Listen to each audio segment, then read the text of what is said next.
just in case something goes wrong with the system here. That's what's going on here. Unfortunately, I think the software that I use to make the backup video and the pen are incompatible. I think I had that problem before. That's okay. I just won't use the pen. I'll only use the tools in Adobe. Okay, let me call the roll real quick. Alvaro, Diego, Mr. Buchard, you're here somewhere. Yep. Nat, you're here. Josh, you're here. Eduardo, not here, right? Okay. Ms. Gomez. Gomez. Okay. I'm going to do harm to this. Mr. or Ms. Kanashima? Mr. Got that. All right, Mr. Very good. Keo, you're here. Slava, you're here. Where's Ruben? Ruben not here. Put an X there. Mr. or Ms. Pan? Two pans? Okay. Yue? Yeah. Okay. Juan Pablo, donde? He was forced to take 2 outside classes and won't be able. Okay, so he's going to drop? Okay, thanks.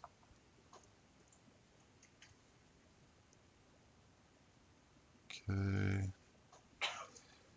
Tan Tran. Okay, good. Raphael, good. Mr. Ping. Zhao. That's you. Okay. Okay, do we have anybody here who I didn't call? You guys. Sorry? Auditing?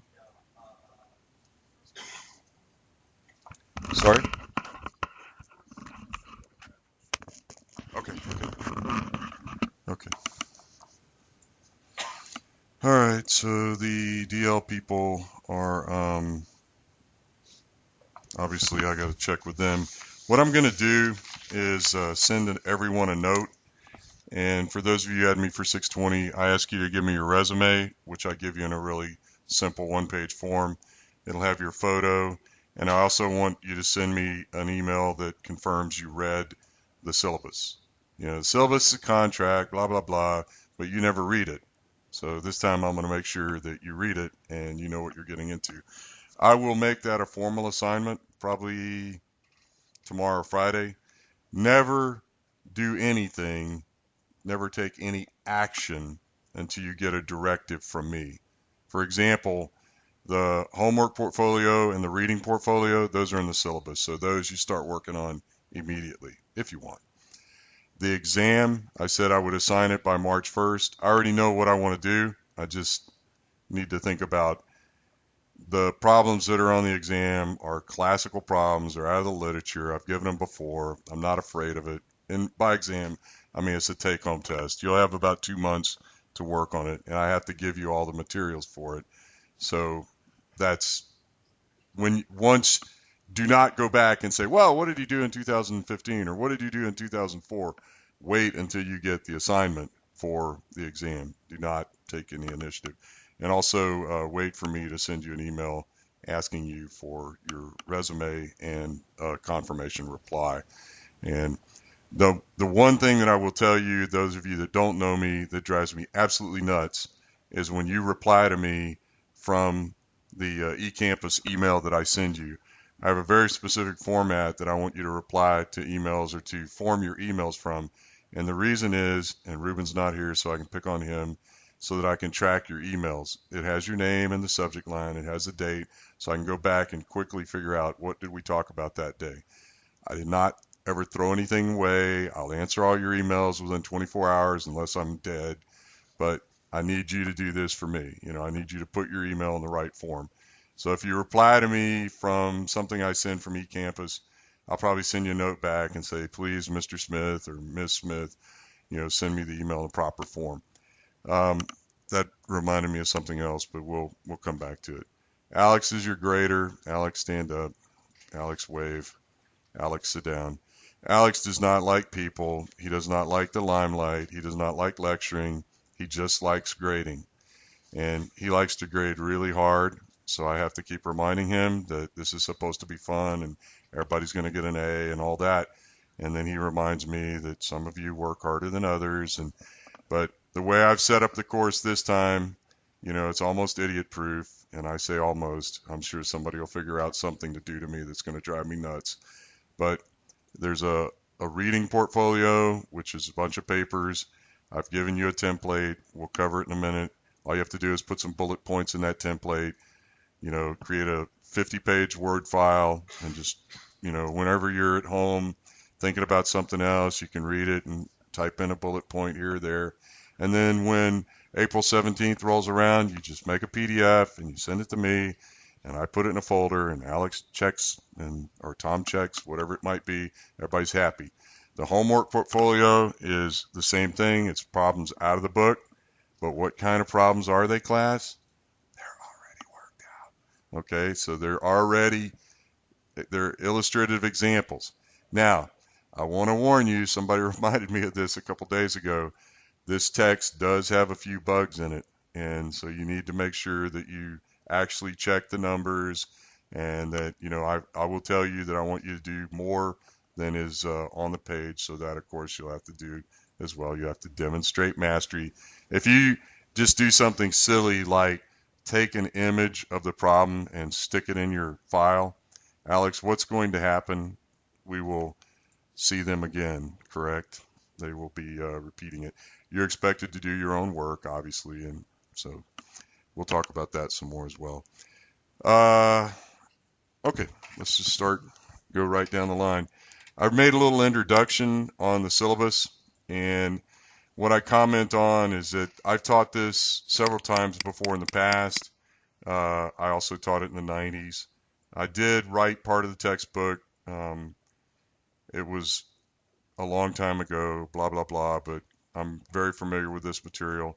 I did choose all the text in here because I'm very familiar with them. Someone suggested that we consider another text, and I elected not to do that. I prefer these SPE texts that I actually am familiar with and know something about. For those of you who haven't made a backup in a while, who would that be? Anybody? Do you use your own computer and no backups? What do you have now? Like Dropbox and Mozy and OneDrive and all these other things? Well, I did not use any of those things. And in 2004, I was teaching a course in Peru, and some kid crawled through the window during lunch and stole all the computers. Well, they opened the door so somebody else could. And I lost 2 years of work, and that was my 648 class and some other things. I know, stop whining about it. It was a long time ago. But someone else taught this course from 2004 to 2014. I would not rely on their materials for anything. I am not looking at their materials. They taught this course strictly as a software course. I will not. It's not going to be a Sapphire, Topaz, well-test RTA type course. We will use software. I will demonstrate or teach software at the end of the term, but you're not gonna be allowed to use it in the class. I mean, I do want you to know how to use software, obviously, but I do not want this to be a software class. For those of you who probably see me now and I'm not really at my best, you're thinking, well, that old geezer can't teach software. I taught software for a long time, and I can tell you, I can say double click in a lot of different languages, and I can also say that was really interesting. Unfortunately, it was wrong. But when you're teaching software, you have to be extra nice to people, and I'm not an extra nice person, despite what people think. Petty 324 is the undergraduate part of this course, or it's the undergraduate course in this department. I taught that for a long time. I said, through 2009 when I stopped teaching undergrad and went part-time. We will use Petty 324 materials because I like them, or I encourage you to review Petty 324 materials because they're very complete, a lot of derivations, a lot of illustrative examples and that sort of thing. So as I continue to recreate the lectures, I'll probably utilize 324 material. There are libraries of videos for 2015 Petty 648. I'm sure some of you have already taken a look at those. There are also libraries of videos for Petty 324. These are all on my website in the archive portion, and you're free to look at anything there you might want to do. Again, the final exam will probably be familiar problems from other times because I like those problems. They're from the literature, which is nice, but we'll talk about that. And hopefully, you take advantage of the archive materials. You don't need to, but hopefully you do. The goals that we're going to have are really about getting familiar with the solutions, the assumptions, the limitations. This is not Petty 620. It's not a Mathematica class. It's not all these other things. We're actually going to talk a lot about how to analyze data here. We will have to talk about some theoretical issues. We will have to talk about diagnostics and methodology. There are a few things that are not straightforward. For example, calculating the derivative of a data set. There are a number of ways of doing that. There are a number of algorithms out there.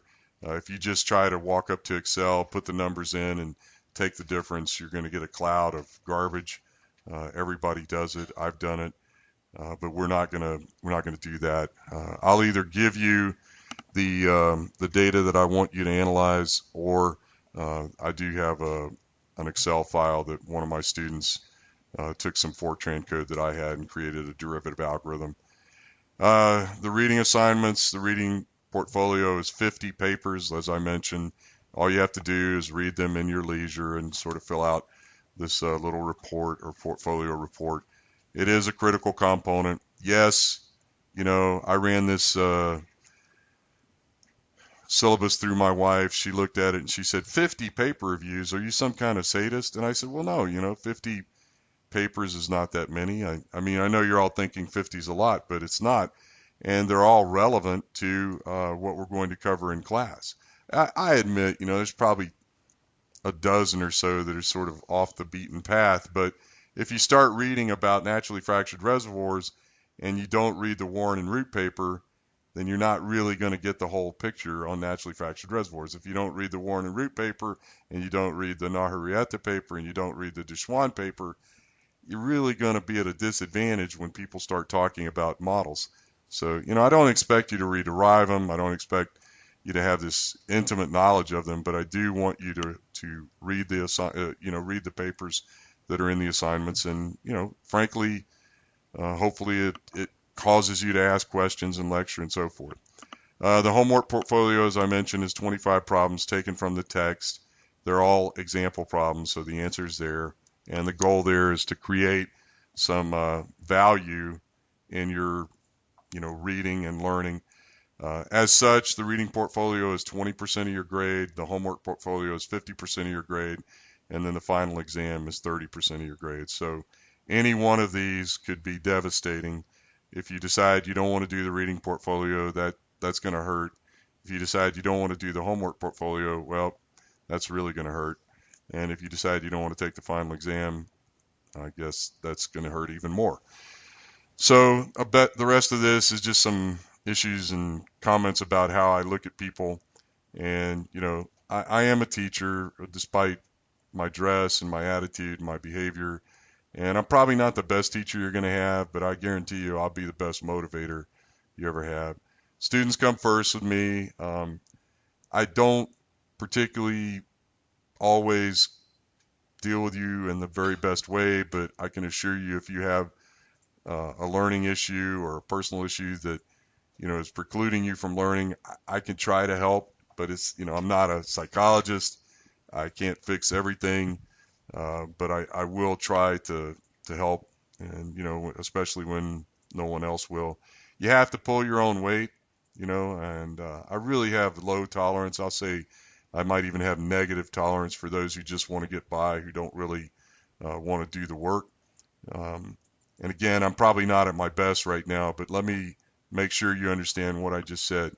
You come first with me. If you're not learning something because of something I'm doing or not doing, that's an issue that I'm going to fix. If you're not learning something because you just don't care, I can't unscrew your head and pour this stuff into it and then say it's okay. Now, you're going to go out and you're going to become reservoir and production engineers in an industry where there's a lot more of you and a lot less of me. and I mean people who've had a lot more experience with this. I was going to tell you a story that I have a close friend who used to be the president of a consulting firm. He's semi-retired now, but his line was he had looked at 30,000 well tests in his career. 30,000. Now, admittedly, he's been doing this for almost 50 years. That's a lot of well tests. Sometimes we exaggerate, and I will say that that sounds like an exaggeration, but his firm specialized in performance analysis, and I would say he probably has looked at a lot more data than any of us ever will. This, the point I'm trying to make is whenever you've looked at a lot of data, you have an intuitive understanding of what might have caused something. For example, what is it going to look like when a packer slips during a test? What is it going to look like when the clock stops? What is it going to look like when the liquid level goes over the gauge? What is it going to look like when the gauge comes unseated? You know, there's all sorts of things that happen in well tests that you're simply not equipped for because you don't have the experience or you don't have the exposure. I'm not saying that I'm going to be able to teach you these things without you actually looking at them, but I want you to be able to ask the questions. Is this a physical phenomena that I'm looking at? Is this actually something that has relevance to a reservoir model or to the wellbore or something? Or is it just broke? You know, sometimes things just break. The batteries wear out or the gauge goes out of calibration. I saw a case somewhere recently where the gauge had a slight ripple in the data, and you know, automatically you assume, well, that's probably the daytime and nighttime behavior, or maybe it's tidal effects. It couldn't have been either one because it was a bottom hole gauge, and the ripple was over 10-day periods, unless, I don't know, the moon gets closer to the Earth every 10 days or something. I mean, there's probably something physically going on in the well. Maybe the gauge is unseated. I don't know. But those are the kinds of things that, you know, having someone in front of you with a lot of experience can help with. I'll also tell you that people with a lot of experience make fundamental mistakes. I did today. You know, I looked at the wrong part of the data set. Why? Because my brain jumped and said, I want to look at this. Well, you can't just look at that. You have to look at the whole thing. You know, being tenacious, I'll go back and I'll fix it. But, you know, other people might just say, well, okay, I analyze a part of the data I'm interested in. It doesn't really work that way, especially not with production data. You really need to look at the entire portion of the data because sometimes data that occurs at very early times you can ignore, but sometimes you can't. That's really what I was talking about with that case. So my goals are to create exercise and material that ensure you master the concepts and the applications, which means I give real world type problems. I want you to become a creative and independent thinker. So, you know, I give you problems that have maybe open-ended or other kinds of issues, and we'll talk a lot about that in lecture. And then, you know, I want you to understand what it means to be a professional. I know I don't look very professional tonight. I probably could have gotten a little more sleep and probably shouldn't have had that second Red Bull, but you're going to be young professionals. Some of you in here are going to be presidents of companies or vice presidents of companies. You need to look, act, and think like a professional. I mean, you're about to inherit an industry that lost 200,000 people. So you're going to get to a chance maybe that you might not have otherwise. How you construct your emails, how you turn in your assignments, you know, how you behave with your colleagues. These are all really important attributes to what it's like to be a professional. We can always have fun, but the work, the quality of the work, and the conclusions that you reach from that work, they're really important. If somebody puts you out on a rig in Ghana, let's say, and you're there to monitor a pressure transient test, and how much does a rig cost offshore Ghana? $750,000 a day. So it's just sitting there, and you've shut in the well and you're taking data. What does the people that run the rig want you to do? They want you to get off the well test. They want you to stop, you know, and meanwhile you're trying to manage operations, you're trying to review the data as it comes in, but that $750,000 a day just keeps going like this. You have to have the professionalism, the expertise to say, okay, we can stop now. We've gotten all the information we need. A 10-day pressure transient test in Ghana is going to cost you $7.5 million.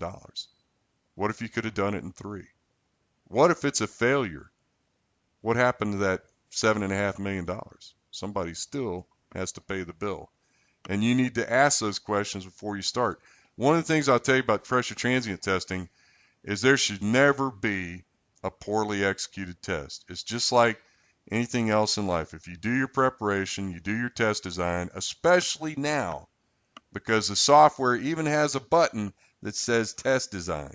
And there's another button that says, it says sensitivity, but what it means is, you can create a bunch of different scenarios. So if you don't know exactly what the permeability is, or you don't know exactly what the fracture half length is, which you wouldn't anyway, but you put those in and you generate synthetic tests to get some sort of an idea of what you might be looking at. People don't do that. They get lazy. They say, well, just turn the gauge on and off. What happens if you miss, I'm trying to say this politely, if there's a misunderstanding between you and the field guy, and you tell him you want him to turn the gauge on Tuesday. Well, yesterday was Tuesday, and you meant yesterday, but he thinks you mean next week. I've seen that happen more times than I want to count. So he's already shut in the well, but the gauge is not going to wake up and take data until next Tuesday. So what about that week's worth of data? Uh-oh. So what do? What's the smart thing to do? Stop. Start over. Admit your mistake. Do something, about that. A little bit more about me. Probably don't really care. Some guidance. This is graduate school. I know we don't have any undergrads in here. I was going to invite some undergraduates to take this course, but my mind tells me that the pace and the way we're going to approach things may not be well suited to undergrads, but I'll think about it. I may ask if anybody wants to. The difference here is the only person you're competing against is you. Again, on work quality, I really want only your best work. I know I used to say that treat it like your life depends on it, but maybe that doesn't really get your attention, but do your best. It's an essential course in reservoir engineering. We're going to integrate everything you've learned or probably things you haven't learned as well. The material's straightforward, but there's a lot of it. You'll need to work quickly and you'll need to balance your workload. I do not envision this being as challenging as, say, transport phenomena or as stressful as Dr. Valco's class on fracturing. But, the load, my goal is for you to have sort of a consistent load throughout the semester. I'm here to help. I'll answer your questions. I promise to do it within 24 hours unless I'm, offline or dead. I do have a couple of travel conflicts, and I think most of you know that I have a family rotation where every 2 weeks I go spend time with my family, and I'll probably lecture remotely because maybe I'll double up like I have been doing while I'm here, and we'll do more lectures. But for the time being, we'll just see how it goes. I am on the SP board, and I apologize. I already have 2 travel interruptions for class, but we'll work on that as well. Software is not permitted for your coursework, but I will do some software demonstrations at the end of the term.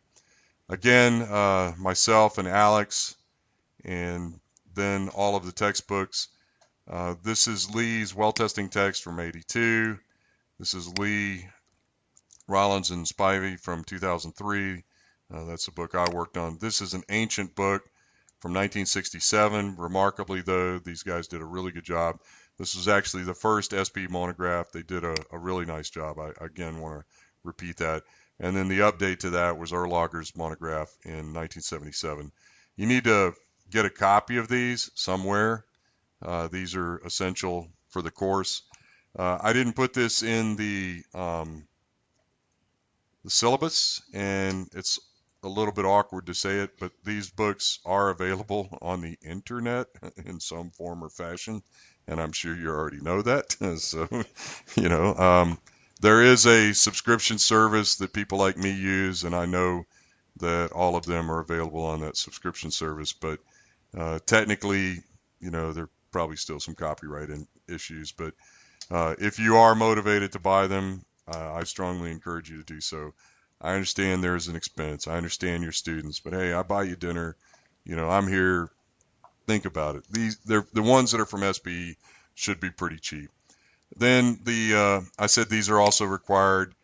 They're in electronic form, so you can't miss. Rollins and Shellhart, ERCB, Louis Matar's well testing notes, and then Olivier Houzé et al.'s um, dynamic data analysis. Now, Matar and Houzé both ran companies, or Houzé still does, but Matar ran for CAD, which is now IHS, and Jose runs Kappa. They've written materials for their software. The dynamic data analysis book is excellent, but of course it's really tuned to their software.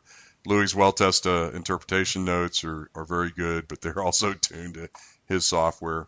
The other two documents, ERCB, the theory and practice of testing gas wells, that was the last version that was sort of in universal or American units. It's an excellent resource, as is Rollins and Shellhart. I know you're saying, Tom, that book is almost, 82 years old, so how could it be of any value? Trust me, you'll get something out of it. And then there's some other books that, the Horn book, I use occasionally. He's got a lot of examples in there. Lee and Wattenbarger from the natural gas engineering text. Dake Dake fundamentals, and then Dake practice of reservoir engineering. The Dake practice of reservoir engineering book is excellent for some comedic relief. He makes some comments in there about reservoir simulation. He makes some comments in there about a lot of things. He probably should have had a little more discipline, but he was Dake, so he pretty much said what he wanted.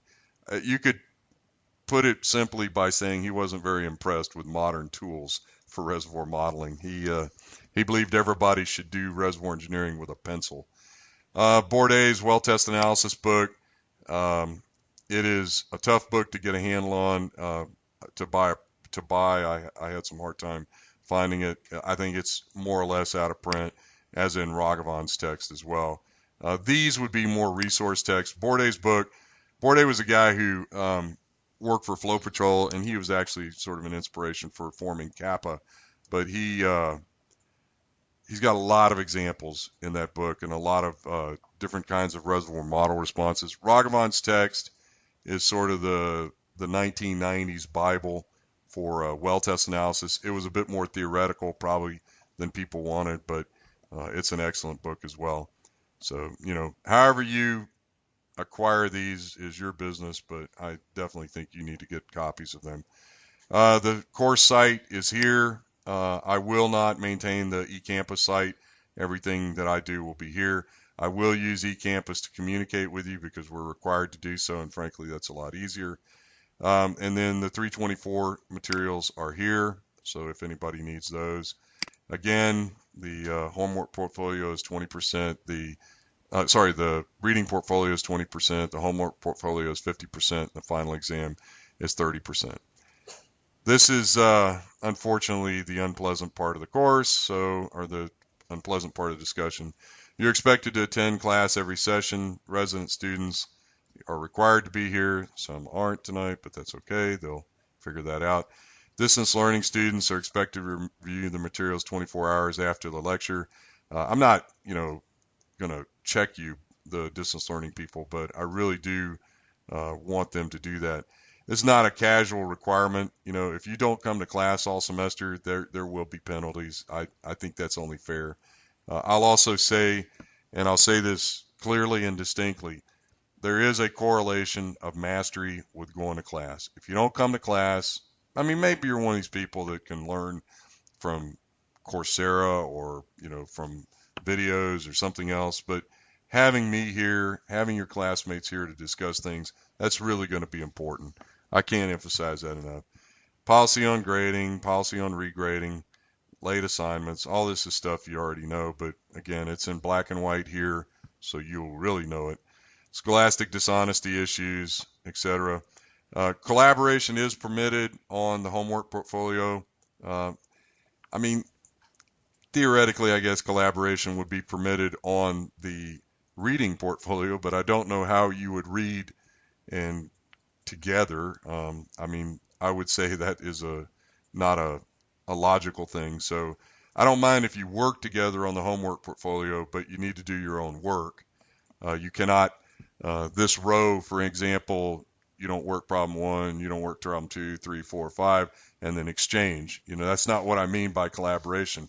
What I mean by collaboration is that, you guys can go sit around the table and work together and ask each other questions and that sort of thing, or you can ask me. So that's the definition for collaboration on the homework portfolio. Alex, do you want to correct me on that? That's what we agreed on. So, or am I misstating our relationship? Are you okay with that? But you're not okay with them copying each other's materials, nor am I. So, and again, I don't know what collaboration would be on the reading portfolio. I think that one's yours. That one's you're going to have to do yourself. Then some guidance on your work. Whenever you do your work, I really expect neat work. A lot of people, when they take a class that involves graphical analysis, they're really sloppy, and that is not going to be a good idea. It will hurt you on the homework. It will destroy you on the exam. I have taken off points and will continue to do so for people who do not construct lines correctly, who do not label their work, who do not follow instructions on how to document their work. I mean, there has to be a penalty. You cannot do diagnostic analysis without being careful. If if we didn't need you or we didn't need people to analyze this data, we just have the computer do it. But having said that, you are in a class to learn how to do this, so you need to be, I'm not saying it has to be artwork. Well, actually, I would like artwork. So, I really expect your very best careful work here. And I've said this before, do a draft version of it if you're going to write it by hand. Do a scratch version and then either type it up or create it again in a better form. This is our email protocol. For those, again, who have not had me before, this is what you're going to be expected to do. The subject line will look like that. Your last name is not spelled Yourlastname. It is spelled Kudrashou. I have actually had people submit emails and assignments with your last name in the space, okay? Your last name is you. I understand I'm talking to graduate students, but don't try to make me look like an idiot, okay? All right, so just tell me be concise and clear. Don't tell me your cat died and, that your dog ate your homework. Just tell me what the issue is. And, I put down here, I thank you for your assistance. A lot of people put this here. You don't have to put that, but I mean, something nice, I mean, you could spell out something really bad, like with the first letter of each word in the sentence, like I hate you or something like that. But I actually had a report a number of years ago where somebody submitted it and they wrote, "You're not reading this, comma, you blank," and blank was not a very nice word. And it was in a graduate course, and I read it and I circled it and, you know, wrote a note at the front of the thing that I don't think I would do that in real life. It was funny, haha, here, but I don't think I'd do that again. And again, if you give me a telephone number, I will text you or email you first. But I think you need to get in the habit of giving people your contact information. Um, can't emphasize enough, if people can't get a hold of you, they're just going to forget about you. Do not forward reply emails that I send you from eCampus. This will drive me nuts, so do not do that. Subject line, blah, blah, blah. Again, that's how I file things. I do like Courier New 10-point bold. Why do I like Courier New 10-point bold, class? Because I'm old. And when I was young, we only had one font. And they didn't call it Courier New 10-point bold, but it was a non-proportionally spaced font. All the characters have the same width, okay? I know you're going, man, you really are old and set in your ways. Just do like I ask, okay? Except for Alex. Alex cannot send an email to me in Courier New. Can you? Have you ever mastered that? There have been pieces and parts of it that were Courier New 10-point bold, but okay. And like I said, I'm more than happy to address anything by email. Uh, it should be core specific, but if you're trying to buy a new car and you need some advice, I actually had a student send me that. Um, I'm not real good on other things, but I have had questions of a, different nature, like I think my girlfriend doesn't love me anymore. Well, let's see, who can I give that to? Alex. All right, so in terms of computational tools, how many of you think you're going to use Excel? Just curious. Everybody? Okay, yeah, that's fine. Is anybody going to use Mathematica to do their homework problems? Okay, we have one, two, somebody scratched their head, three, four. Okay, so that's probably about it, right? Is there any other tool that you could use for this? You're obviously welcome to type your work in Word. If you wanted to, I guess you could do everything in PowerPoint as well. There is an expectation that you know what you're doing. This again comes from Petty 620, where people say, "Hey, I want to use, some computer language I never heard of," and hey, go ahead. I don't know anything about it, so good luck. And if you're going to use something, you need to be responsible for it. So, and again, I know this is old, but do not use any kind of product. I named every one I could think of, but you are not permitted to do that. And you must, show all your work whenever you do submit it. Okay, so these are all of our objectives, and I will ask that you read these in your leisure. Um, you'll notice, and I apologize for the distance learning people, but I'm going to jump to the end. And at the end, you'll see that in Petty 324, and I was responsible for this. This was for ABET accreditation. We had to tie all of the objectives together with learning outcomes. So you'll see that, we had some sheets on that. This is not really for your use. It's just to kind of give you an idea of what we're trying to track as skills and what you should be able to do. We did have a discussion as a faculty that whenever we were tallying all of the different skills that you're supposed to have, I think we came up with 989 skills. So there were 989 bullet points of things that you had to master to get an undergraduate degree in petroleum engineering. That's a pretty long checklist, and they actually stopped doing that. But I thought it was pretty cool actually. So if you know what you have to achieve, then perhaps that's a good thing. Okay, now we'll talk for a minute about this. I need to rotate. This is where the rubber hits the road. This is your course guide. This is the Petty 324 old notes, which are in that archive file. This is the original Lee text, revised Lee text, Lee Wattenbarger, Dake 1, Dake 2, Matthews and Russell, Erlager, and then all the reading assignments to correspond to the module components. Okay, and then, of course, the references down here. All right, the important thing is Monday was a holiday. Somehow you all knew that. Nobody showed up for class. We do have spring break the 14th through the 18th, and then the 14th of April is reading day. We're going to take advantage of all of those for sure. I spaced out the assignments a week apart, so the 17th, the 24th, and the 1st, and that gives us a little bit of time. I don't want to say that. You must turn everything in by these dates. Okay, so there. But these are the dates that I've assigned so that Alex and I will have a little bit of time to separate and review and catalog and everything. That's why I put them a week apart so that they didn't all come in at once. Because I guarantee you what would happen is if they all came in at once, some of you would submit them all in the same file, and I didn't want that either. Okay. Any questions about this? All right, so this is this is sort of your contract on what you need to read and what you need to do. All right.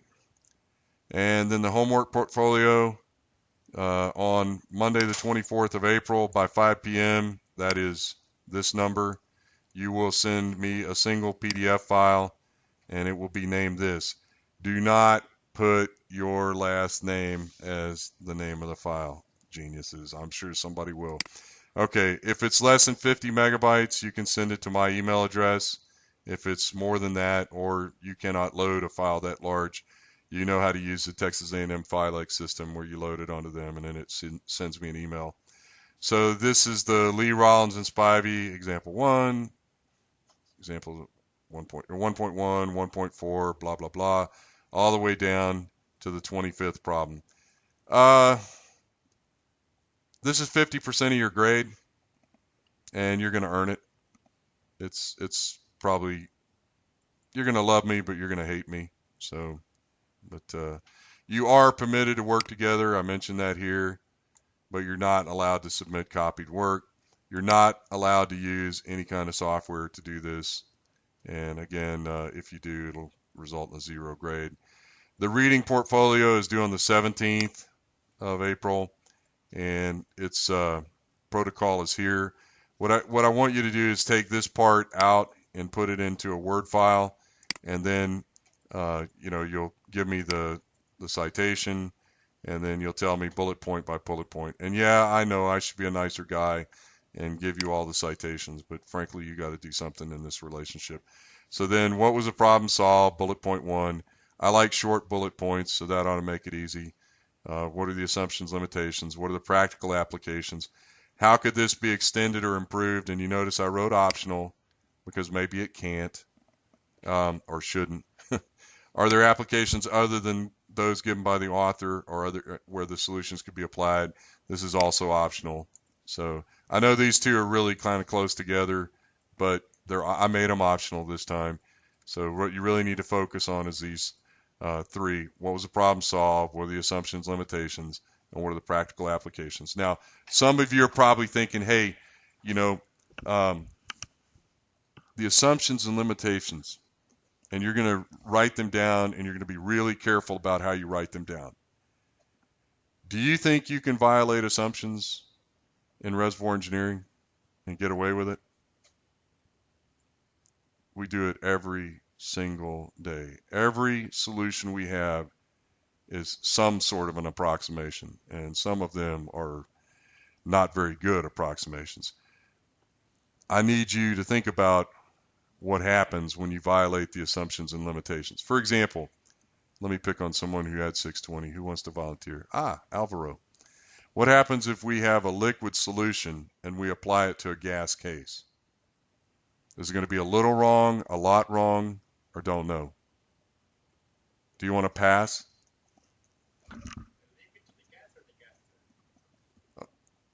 We want to apply the liquid solution to a gas problem.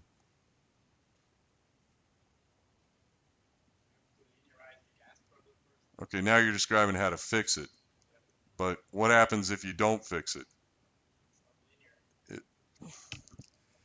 Okay, I got it. But what happens if you use an equation that does not have, what are the assumptions of the liquid problem?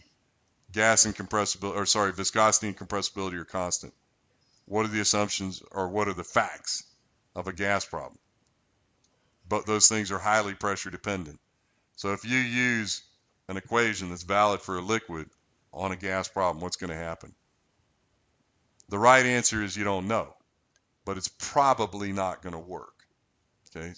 Also, we always, and I mean always, assume in pressure transient analysis that we're dealing with constant rate problems. What happens if the rate isn't constant? Can it be fixed? Of course. How many of you have had a pressure transient testing class before of some sort? Alex, let's pick on you. Okay. So have you ever looked at the derivative signature for a fault? Do you recall what it is? Okay. Nat, do you remember what it is? Anybody else? The slope doubles. Very good. Would you bet your life on that? No. Why not? Because I'm not going to kill you. Maybe, but why wouldn't you bet your life on that? Is that the only thing that can cause this double slope? Now remember, we're talking about a fault affecting a pressure buildup test causing the slope to double. That's what the solution says. But what else can cause the slope to double?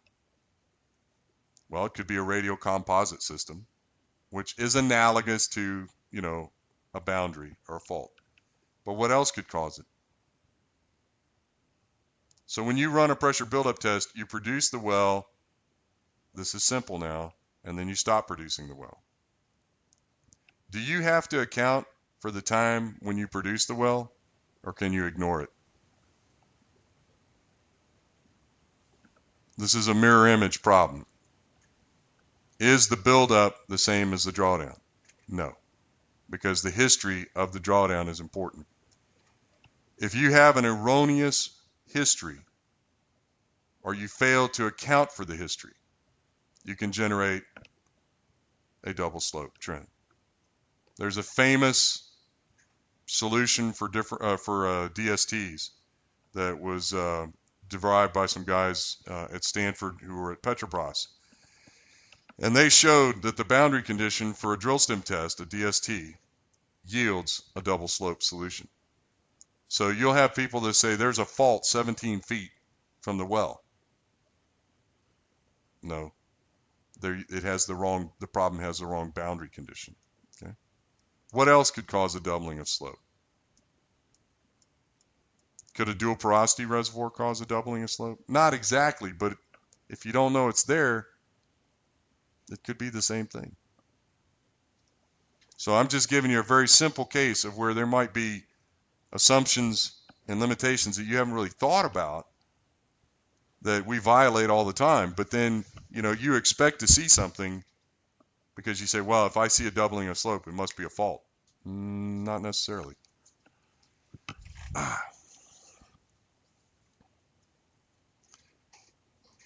Okay, and then the reading assignment, I said you're allowed to collaborate and communicate, but you're not allowed to submit shared or copied work. Okay, so sharing or copying gives you a 0. Here's all the papers that I want you to read, and they're all given in a zip file that you can download. And it gets a little, okay, maybe you don't need all these phase behavior references, but maybe you do. Maybe, you don't need this guy's paper on material balance, but it's interesting. Maybe you don't need this one, but it's interesting. The one that's really important is probably Fetkovich, but I need you to look at all of them. Cornell, Katz, Hawkins, this is a skin factor paper. These are the non-Darcy flow papers. What about Dietz? That's estimating average reservoir pressure for pressure buildup using the shape factor. What about variable rate pseudo-steady state flow? That was where we created material balance time, which became the basis for RTA. There were two competing technologies, if you want to call it that, for gas linearization, as Alvaro was mentioning. It's good to read both of those. Lee and Holditch had an extremely nice paper on gas pseudotime. This is not the first paper on gas pseudotime, but it was the one that explained it. The person who wrote the paper on gas pseudotime did not show why it was valid, and Lee and Holditch went back and did that. Van Everdingen's paper, everybody needs to read that once in their life. Horner paper, everybody needs to read that once in their life. O'Day's paper, it's all right. You'll enjoy it, I'm sure. Van Everdingen, variable rate performance, yep, I'm okay with that. This is Van Everdingen-Meyer method. Whitson's variation or Whitson's implementation of Van Everdingen and Meyer. And why do we keep talking about variable rate? Well, variable rate analysis eventually led to production data analysis, so that was pretty important. Agarwal's paper on wellbore storage, first one there. Then we had some pressure buildup papers. This was a variable rate buildup paper. This was some injection well pressure fall off test that we did for, you need to know what a pressure fall off looks like. Then we also reformulated derivative and did a bunch of examples, so it'll be a nice review of that. The Bourdet paper on the original paper on the derivative, maybe this should have gone first, but that's okay. Erlager's papers on reservoir boundaries, and then I had a student do a thesis on reservoir boundaries and all the details there. So you'll look at this one and you go, that's interesting, But the important thing is here is the derivation, or how do you define a boundary, um, for pressure transient testing using method of images. Fractured wells, you probably need to read all of these, Gringarten, Cinco, Lee, and Holditch. And then I mentioned Narhurieta and Deschwan, and of course I took theirs out. Sorry about that. But the Warren and Root paper is here. The DePratt paper, which has some very nice data sets in them, are there. That you'll probably see that one again. The ARPS paper, everybody needs to read that once in their life. Fetkovich 1, everybody needs to read that once in their life. Fetkovich 2, everybody needs to read that. Blasingame, annoying paper, you need to read that one. Then we wrote a paper on how to derive the exponential and hyperbolic equations and some of the things that you can use them for. So I thought that would be interesting as a prelude. Got a very interesting paper on deriving the power law exponential model from observed behavior. And then all of these are the evolution of RTA. Back when we were just getting started, it was a radial flow case and the fractured well case and another fractured well case and then multi-well case and then fractured well finite conductivity case and then some field applications of RTA. So these are, basically, I know you're going, well, you really like your own work. It's not exactly that. It's just that for RTA, we were the pioneers, if you want to call it that. So we need to cover that here. Final examination, I can already tell you that I know what this is going to be. There'll be a problem on PTA for unfractured oil well, board A. Pressure transient test for hydraulically fractured gas well, B. Pressure transient analysis for unfractured oil well, naturally fractured reservoir, DePratt. Production data analysis for an unfractured oil well and a homogeneous bounded reservoir, Fetkovich. Production data analysis for hydraulically fractured gas well and a homogeneous reservoir constant rate case, Fetkovich 2. Production data analysis for hydraulically fractured gas well in a bounded homogeneous reservoir. That'll be Pratikno and some others. This work will be due on Monday, the 1st of May. And again, I'll probably assign this long before March 1st. I just wanted to give myself a little time to get it ready. Assignment cover sheet. Alex, I guess we want this on top of each of the assignments. So there'll be one on top of the homework portfolio, one on top of the reading portfolio, and one on top of the exam. Louder? Please don't forget that cover sheet. Yeah, Alex goes crazy if you don't put the cover sheet in. And I mean crazy like he wants to fail you. He wants to give a 0. I literally have had to take the pen out of his hand a couple of times. But please do create these sheets for each one of those 3 assignments. Print your name, write your name. There's some stuff about how to engage in class and the things that I'm responsible for, the things you're responsible for. Sorry for all this, but I think it's important that you know what kind of person I am. These are all the things that the university requires, and I know you'll never see such a long, drawn-out explanation of everything. But I told you, it's your contract. Okay, so that's everything I wanted to cover tonight, and I want to ask a question. How do you feel about meeting again Friday night since we didn't have Monday? Is that okay? Alex, you hate me, don't you? I don't know. I'm just making it. Okay. So Friday night, we'll meet again. I'll send an email out. It'll be a special meeting. I do have, as I mentioned, I have that SBU board issue next week on Wednesday, but I may drive down from Houston, do lecture, and then go back. In fact, I'm thinking about that. We may need to meet more next week than just Monday, Wednesday. I'll do the best I can. For sure, we meet Monday, and we'll see what happens the rest of the week. My priority right now, send out an email tonight telling you have class on Friday. I'll load the video that I'm making right now, and then tomorrow, the next day, I'll send out an email telling you that you need to. It'll be assignment 0 or something like that we won't really do other than just put a check mark. But I need your resume, and please give me a photo. Why? Because what if I want to give this to somebody? What if somebody says, "Hey, do you have Russian, right, with a beard that wears gray shirts, and you know, can you send me a resume for it?" Yeah, I can do that. You know, uh, I got one of those. So, um, and also, I'll create an email where you reply to it and say, "Yes, I've read the syllabus." So if you'll all commit to that, that'll be fine. Yes, Alvaro. I did. Oh, I didn't put it on the server yet. That's what you're asking. Yeah. I'll do that. Sorry. Thank you. Yeah, the only thing I put on the server is the syllabus. It was, I'm getting schizophrenic, okay? So if I don't do something, just send me a gentle reminder. But I generally stick around and load the video before I leave, but I need to go tonight. I'll do it a little later on.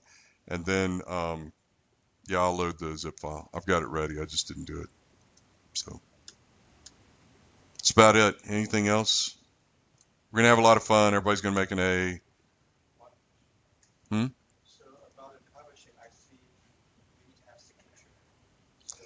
We pretty much accept anything, you know. What I would prefer is you just print it out and write it out by hand, sign it and scan it, and then put it into your PDF file. But if you want to do something else, that's fine. Alex, we pretty much accept anything anybody gives us. If you want to type your name and then, you know, make some funny face like a teddy bear and put that for your signature, that's fine. You know, yeah, yeah. We're not. You're not going to get graded on that. Just make sure it's there. Maybe a Russian teddy bear. Well, you have the little bear that you take and wind up, and he plays the balalaika. Yeah. I bought one of theirs when I was there in '74.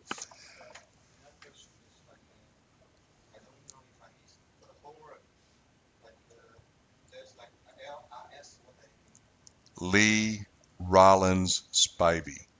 It's the textbook. Yeah. Thanks for that.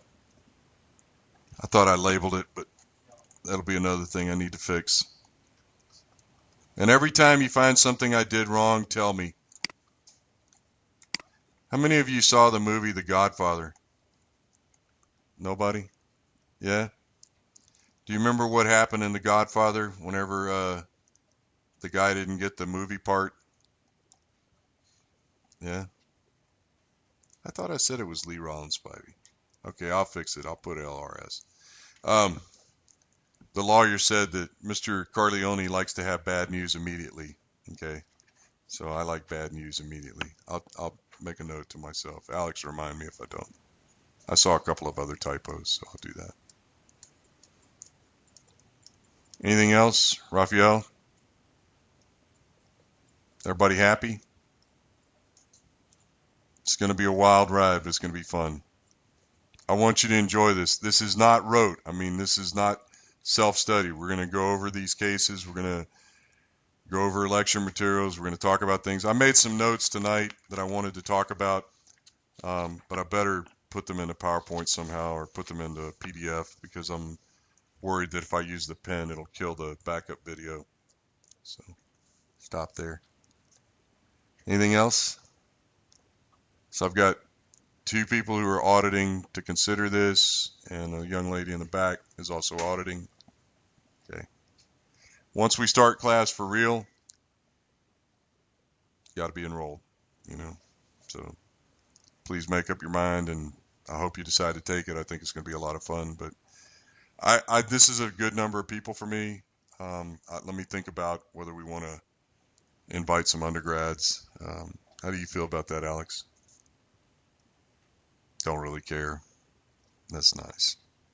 Okay. Yes, I'm sure you would, but you're not permitted to pursue a wife from the student body. Okay. um, a lot of people ask why 8 o'clock at night, and the reason is we don't have any interruptions, we don't have any interference. You know, it's tough, I know, but It's a really good time of day. It could be 8 o'clock in the morning if you want. I don't think that'd go over very well, quite frankly. I could probably make the class at midnight if you prefer. But, somebody pointed out that, I answer emails all the time. Don't expect an answer tonight. I fell behind today, so at any rate, good catch on the LRS. And any other questions before we go? Okay, let's see. Who wants to tell the joke for the day? Takuma, you want to tell today's joke? You want to tell the joke for the day? We have to have a joke every day. No? No Trump jokes either. So I have a 16-year-old daughter who has access to a credit card. And the other day I get a package from Amazon and I said, I wonder what this is. And I open it up and it's a t-shirt that is much too small for me that says, not my president. And, one day my daughter's going to be a taxpayer. And one day my daughter's going to have to get a job. And then you're going to realize it doesn't matter who the president is. It matters what you do. Alex, do you want to tell everybody what you did on election night? Yeah, I sent you an email asking you if I had to leave the country. Well, you indicated you would probably do that, but nothing's going to happen, guys. This is it's the first world country. It'll be fine. The lights will still be on. Everything will. Just I hope they take his Twitter account away from him. So stay off of social media. We're gonna have a lot of fun.